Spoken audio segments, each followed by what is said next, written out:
नमस्कार, मैं हूं Kumar Gajendra. Bharat on the spot में आपका स्वागत है।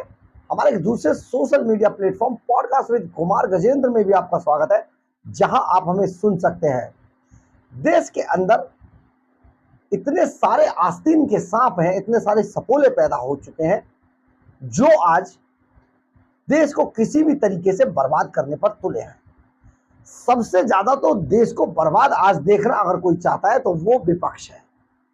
विपक्ष ने इतनी तिल्लियां लगा दी हैं कि किसी भी वक्त ये आग भड़केगी और किसी और को नहीं, खुद इस विपक्ष को ही तबाह कर देगी। क्योंकि विपक्ष आज जिस तरीके की बातें उठा रहा है, जिस तरीके के लोगों को पाल रहा है, ये सचमुच बहुत गंदा है। और आज तक के भारत के इतिहास में राजनीति का सबसे गंदा पहलू और युग ये चल रहा है। अब हम ये बात आपको क्यों कह रहे हैं, इसके बारे में आपको बताते हैं। आपने देखा होगा बांग्लादेश में जैसे ही गृह युद्ध हुआ, बांग्लादेश में जो कुछ हुआ, पड़ोसी देश बांग्लादेश के अंदर जो भी कुछ हुआ, उसके तुरंत बाद काफी सारे लोग देश में एक्टिव हो गए थे। कई सपोले भी एक्टिव हुए। ये सपोलों में से एक था नदीम राम अली। आपको याद है ये साहब, इनकी हालांकि तस्वीरें अरविंद केजरीवाल एंड कंपनी के साथ वायरल हुई थी और इसके बाद ये सामने आए। जैसे ही बांग्लादेश के अंदर ये सब होना शुरू हुआ, मारकाट शुरू हुई, तो उन्होंने इस शख्स ने तुरंत, जिसका नाम है नदीम राम अली, इसने तुरंत सोशल मीडिया पर एक कमेंट्स किया जो बहुत ही जहरीला था।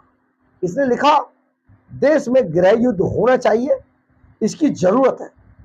सोशल मीडिया पर इस तरह का कमेंट करने के आरोपी नदीम राम अली को अब दिल्ली पुलिस ने गिरफ्तार कर लिया है।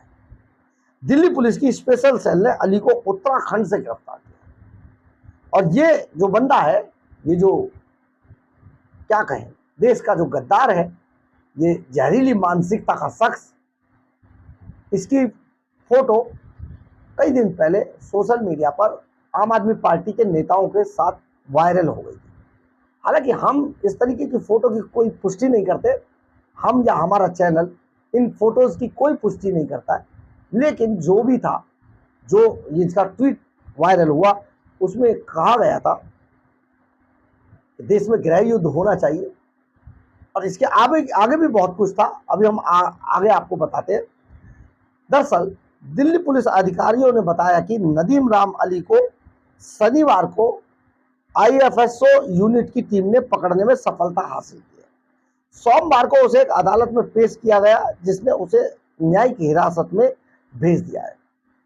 आरोप है कि नदीम राम अली ने देश में गृह युद्ध की जरूरत बताते हुए सोशल मीडिया पर भड़काऊ टिप्पणी की थी। इसका स्क्रीनशॉट वायरल होने के बाद अली के खिलाफ दिल्ली पुलिस ने केस दर्ज किया। नदीम ने लिखा था, देश के अंदर गृह युद्ध होना चाहिए, इसकी बहुत जरूरत है।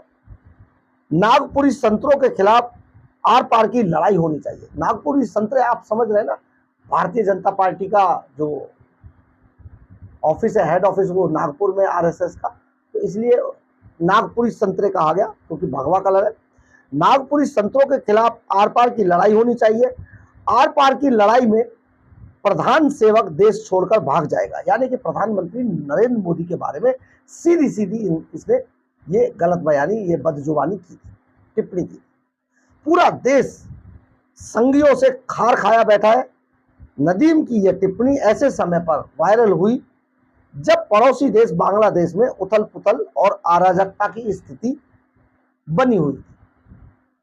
हालांकि नदीम का कहना था कि उसकी यह टिप्पणी पुरानी थी और उसने तुरंत इसको डिलीट कर दिया था, लेकिन अब तो फंस गए साहब।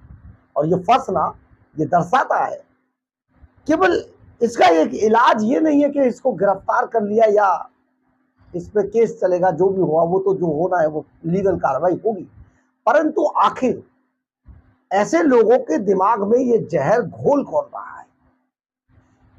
ये कितनी बड़ी साजिश एक देश के अंदर चल रही है देश के खिलाफ। आज किरण रिजिजू ने भी ये बात बोली है, कई मंत्री इस बात को कह चुके हैं कि देश के अंदर ये कैसी साजिश चल रही है कुछ दिनों से, कि सारी चीजों पर इस तरीके से रिएक्ट किया जाता है। आखिर ये आदमी, ये जो दूषित प्रदूषित मानसिकता का व्यक्ति नदीम राम अली है, आखिर ये गृह युद्ध क्यों चाहता था? इसके मन में इतनी नफरत किसने भरी, कैसे भरी गई? और ये क्यों प्रधानमंत्री नरेंद्र, ऐसे बहुत सारे बयान आए। हालांकि देखिए, इसके खिलाफ तो क्योंकि ये कोई खास आदमी नहीं है, इसलिए इसके खिलाफ कार्रवाई हो गई। कार्रवाई तो अगर देखा जाए तो कई लोग थे उसमें ऐसी टिप्पणी करने वाले, उनके खिलाफ भी होनी चाहिए थी। कई नेता थे, एक नेता ने तो सदन के अंदर यह बात बोली है। तो ये जो दूषित मानसिकता का जो खेल चल रहा है और जहर भरने का जो खेल चल रहा है, ये सचमुच देश के लिए बहुत गंभीर मुद्दा है।